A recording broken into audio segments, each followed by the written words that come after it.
Good morning, everyone. Treasure Troller here from the mask-wearing militant state of Michigan, FEMA Region 5, where there are no economic recovery regions because we have Gretchen Whitmer as our governor.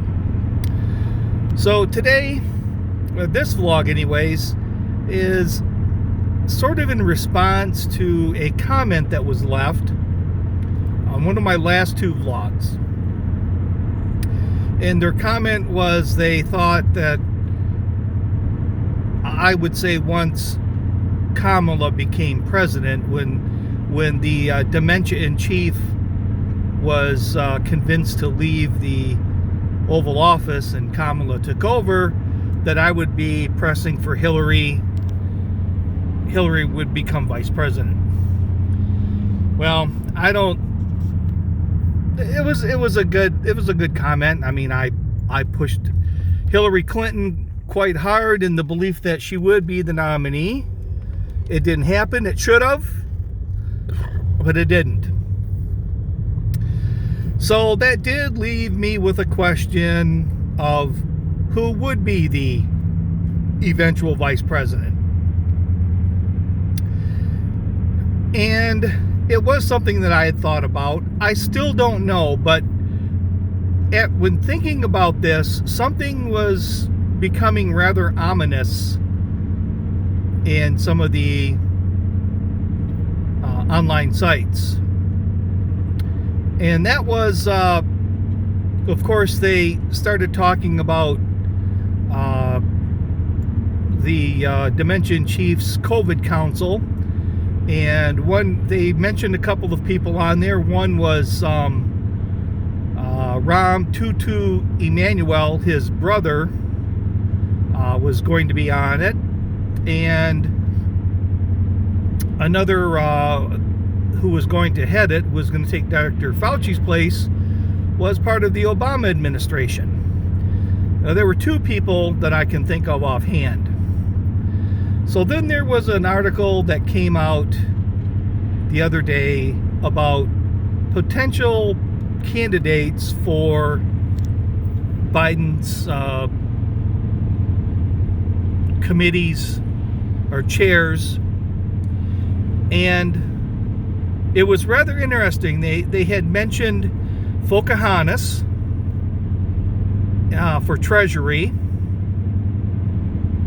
They talked about Amy Klobuchar as getting a committee seat. Of course, Kamala is the vice president. I didn't say anything about Pete Buttigieg.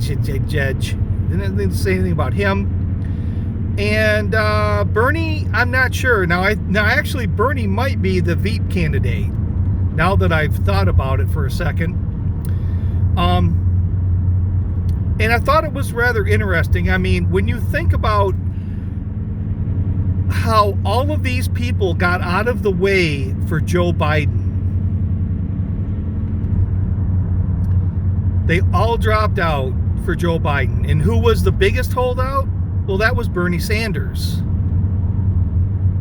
But all of these people that were in the way dropped out of the race for the Democratic nominee, paving the way for Joe Biden, which, you know, I've believed all along that Biden was nothing more than a figurehead, that there was something behind him, and it looks like it's the Obama administration. They also talked about Susan Rice being in the Biden administration, so there's another one.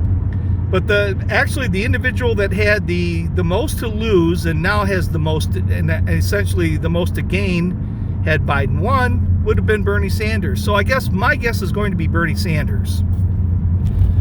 That does settle down some of the squad because, you know, they're all, they have their undies in a bunch. But it just sort of, think about, it almost sounds like a quid pro quo.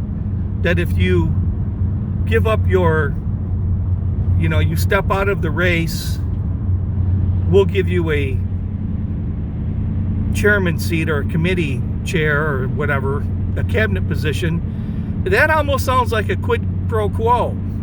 But of course, we all know that that's not legal because those could lead to impeachments. So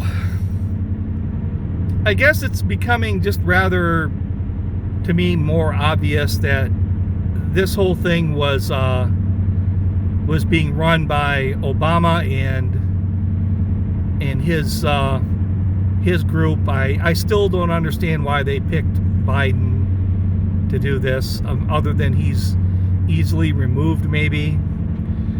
But all of the Democrats that ran for office are now, I guess, being talked about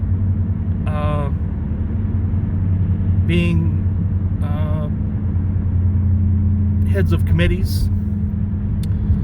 No quid pro quo there. No something for something.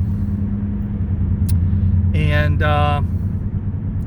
I guess after thinking about it real quick, the person that lost the most in the race for the Democratic nomination was Bernie Sanders. So I guess the most to gain would be Bernie Sanders. So my early prediction in this, should the election go to Biden, is going to be Bernie Sanders as Kamala Harris's vice president. So with that, this is Treasure Troller saying aloha and good day.